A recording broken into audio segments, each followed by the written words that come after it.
નમસ્કાર મિત્રો, સ્વાગત છે તમારું અમારી યુટ્યુબ ચેનલમાં। મિત્રો, આજે આપણે જાણીશું કે મોબાઈલથી માનવ કલ્યાણ યોજનાનું ફોર્મ કેવી રીતે ભરવું।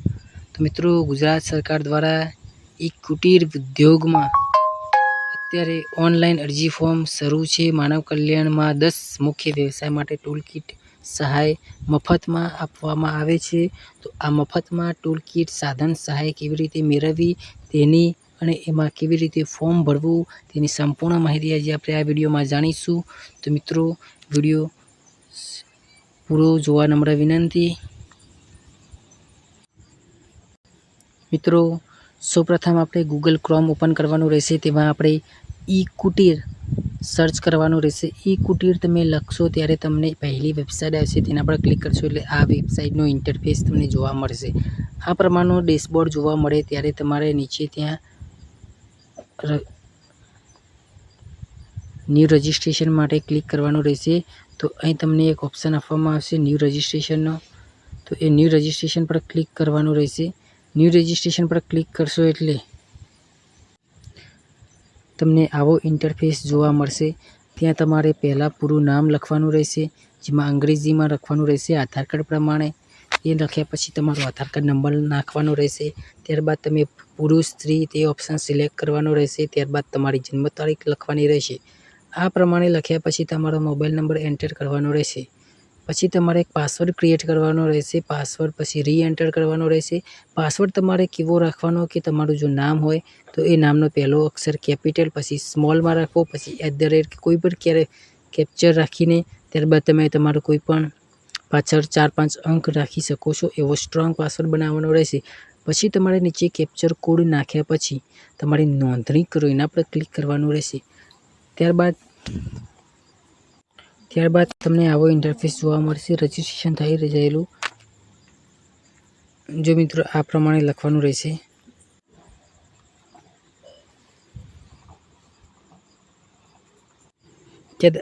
ત્યારબાદ આ પ્રમાણે તમારે બધું સિલેક્ટ કરવાનું રહેશે। આ ફોર્મ પ્રમાણે બધું ભર્યા પછી તમારે નોંધણી કરો એના પર ક્લિક કરવાનું રહેશે।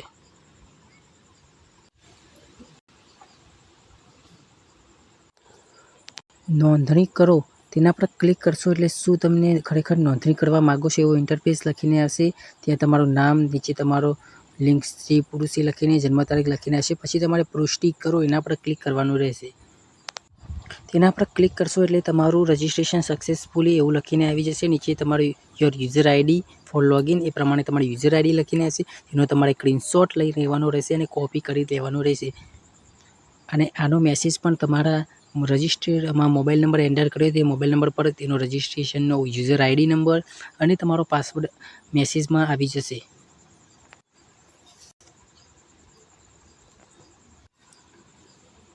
ત્યારબાદ તમારે અહીં લોગિન પોર્ટલ પર તમારું યુઝર આઈડી અને પાસવર્ડ નાખીને કેપ્ચર નાખવાનો રહેશે। આ પ્રમાણે તમે તમારું યુઝર આઈડી, પાસવર્ડ અને કેપ્ચર નાખીને લોગિન પર ક્લિક કરશો એટલે તમે લોગિન થઈ જશો। લોગિન થઈ ગયા પછી તમારે એક પ્રમાણનો ઇન્ટરફેસ જોવા મળશે, જેમાં તમારું નામને ભરવાનું રહેશે। તમારે આ પ્રમાણનું આખું ફોર્મ ખુલી જશે। તેમાં તમારું નામ ગુજરાતીમાં, ઇંગ્લિશમાં, પિતાનું નામ ગુજરાતીમાં, ઇંગ્લિશમાં, તમારો આધાર કાર્ડ નંબર ઓટોમેટિક આવી જશે, જન્મ તારીખ લખવાની રહેશે। ત્યારબાદ તમારી જાતિ સિલેક્ટ કરવાની રહેશે, રિંગ ને બધું સિલેક્ટ કરેલું હશે। તમે શારીરિક વિકલાંગ છો કે નહીં તે હા કે ના સિલેક્ટ કરવાનું રહેશે।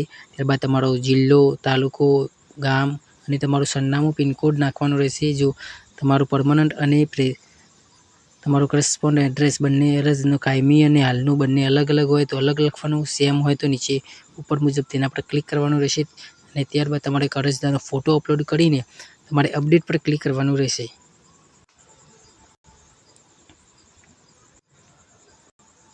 આ પ્રમાણે જાતિ સિલેક્ટ કરવાની રહેશે। ત્યારબાદ આ પ્રમાણે સંપૂર્ણ ફોર્મ ભરીને તમારો ફોટો અપલોડ કરવાનો રહેશે।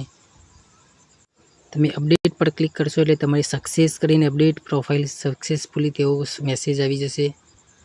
ત્યારબાદ આવી યોજનાઓનું લિસ્ટ ખુલી જશે, જેમાં પહેલું સહાય કરીને લખ્યું છે માનવ કલ્યાણ યોજના, તેના પર ક્લિક કરવાનું રહેશે। તેના પર ક્લિક કરશો એટલે આવો ઇન્ટરફેસ જોવા મળશે। નીચે તમારે 10 પ્રકારના ધંધાનું ટૂલકીટ નામ આવી જશે, જેમાં ઓકે પર ક્લિક કરવાનું રહેશે. પછી આ પ્રમાણે તમારું અરજી ફોર્મ ખુલી જશે. તેમાં બધી માહિતી તમારા પ્રોફાઇલ પ્રમાણે આવી જશે.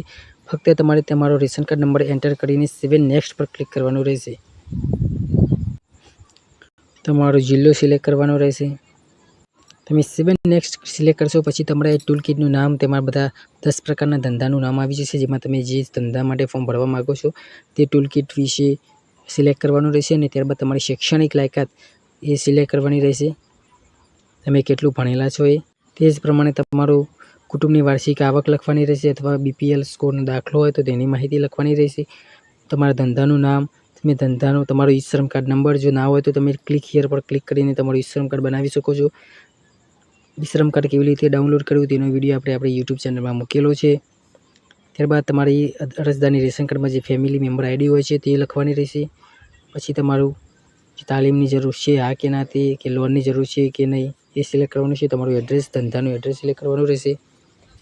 ત્યારબાદ તમારે સેવ નેક્સ્ટ પર ક્લિક કરવાનું રહેશે.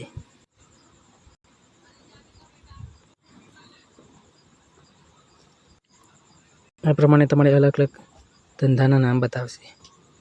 ત્યારબાદ તમારી લાયકાત બતાવશે, જેમાં તમે કયું ધોરણ પાસ કરેલ છે, ધોરણ 10 નીચે, ધોરણ 10 પાસ, 12 પાસ એ પ્રમાણે. ત્યારબાદ અહીં તમારો ઈ શ્રમ કાર્ડ નંબર નાખવાનો રહેશે. જો click here to register for e Shram card, તો તેના પર ક્લિક કરશો એટલે તમે તમારું નવું ઈ શ્રમ કાર્ડ બનાવી શકશો, અથવા તમારે ડાઉનલોડ કરવું હોય તો કરી શકો છો. તે જ રીતે સંપૂર્ણ ફોર્મ ભર્યા પછી સેવ નેક્સ્ટ પર ક્લિક કરવાનું રહેશે. સેવ નેક્સ્ટ પર ક્લિક કરશો એટલે તમારે આ પ્રમાણના ડોક્યુમેન્ટ અપલોડ કરવાના આવશે. જેમાં તમે તમારો ફોર્મ જોઈ શકો છો કે રેશન કાર્ડ કેવું હોય છે, આવકનો દાખલો કેવો અપલોડ કરવાનો, અને આધાર કાર્ડ. તો તમારે ત્યાં આધાર કાર્ડ, રેશન કાર્ડ, જન્મનો પ્રૂફ માટે તમે આધાર કાર્ડ અપલોડ કરી શકો છો. ત્યારબાદ તમારે એક સેલ્ફ એપ્લિકેશન ફોર્મ જે તમારે સ્ટાર્ટિંગમાં હતું તે ડાઉનલોડ કરીને તેને નામ લખીને તમારું ધંધાનું નામ તથા તમારું સરનામું તથા તમારી સહી કરીને તારીખ સાથે અપલોડ કરવાનું રહેશે. ત્યારબાદ તમારું ઈ શ્રમ કાર્ડ નાખવાનું અપલોડ કરવાનું રહેશે. ત્યારબાદ જો તમે જાતિમાં સિલેક્ટ કરી હોય તો જાતિનો દાખલો, ત્યારબાદ જો આવકનો દાખલો પણ અપલોડ કરવાનો રહેશે. અને જે ડોક્યુમેન્ટ અપલોડ કરો તેનો ડોક્યુમેન્ટ નંબર એન્ટર કરવાનો રહેશે. આ પ્રમાણે એક એક ડોક્યુમેન્ટ અપલોડ કરવાનું રહેશે. સિલેક્ટ ફાઇલ પર ક્લિક કરશો એટલે તમારે આ પ્રકારનો ઓપ્શન ખુલશે, તેમાંથી તમે ડોક્યુમેન્ટ અપલોડ કરી શકો છો. જ્યાં તમારો ફાઇલના ફોલ્ડરમાં જ્યાં તમારો ડોક્યુમેન્ટ છે તેના પર સિલેક્ટ કરીને તમે એ પ્રમાણે તમારું ડોક્યુમેન્ટ અપલોડ કરી શકો છો. ડોક્યુમેન્ટ અપલોડ થઈ જાય પછી તમે સેવ નેક્સ્ટ પર ક્લિક કરવાનું રહેશે. તેના પર ક્લિક કરશો એટલે તમારી અરજી સબમિટ થઈ ચૂકી છે તેવો SMS આવી જશે, અને તમારો અરજી નંબર ક્રમાંક પણ આવી જશે. ત્યારબાદ તમે તેની અરજી ક્રમાંકની પ્રિન્ટ તથા તમારો અરજી ફોર્મનો ફોટા સાથેનું એક ફોર્મ તમે ડાઉનલોડ કરી શકો છો. તે ફોર્મ તમારે સાચવીને રાખવાનું રહેશે અને તેની ઝેરોક્ષ કરાવીને રાખવાની રહેશે. જ્યારે તમારો ડ્રોમાં નામ આવે ત્યારે તમને SMS આપવામાં આવશે, ત્યારે તમે તેના પરથી તમારો જે QR કોડ જનરેટ કરીને તમારી ટૂલ કિટ મેળવી શકો છો. જો તમને અમારો વિડીયો ગમ્યો હોય તો લાઇક, શેર અને સબસ્ક્રાઈબ કરવાનું ભૂલતા નહીં. જો મિત્રો તમને માનવ કલ્યાણ યોજનાનું ઓનલાઈન અરજી ફોર્મ મોબાઈલથી ભરવા માટે આ વિડીયો ગમ્યો હોય તો લાઇક, શેર અને સબસ્ક્રાઈબ કરવાનું ભૂલતા નહીં. કોઈપણ સરકારી યોજના કે સરકારી ભરતીને તમામ લગતી સરકારી યોજનાની માહિતી, તમામ સરકારી પ્રકારની સંપૂર્ણ માહિતી આપણે આ YouTube ચેનલમાં મૂકીએ છીએ. તો ચેનલમાં નવા હોય તો લાઇક, શેર અને સબસ્ક્રાઈબ કરવાનું ભૂલતા નહીં.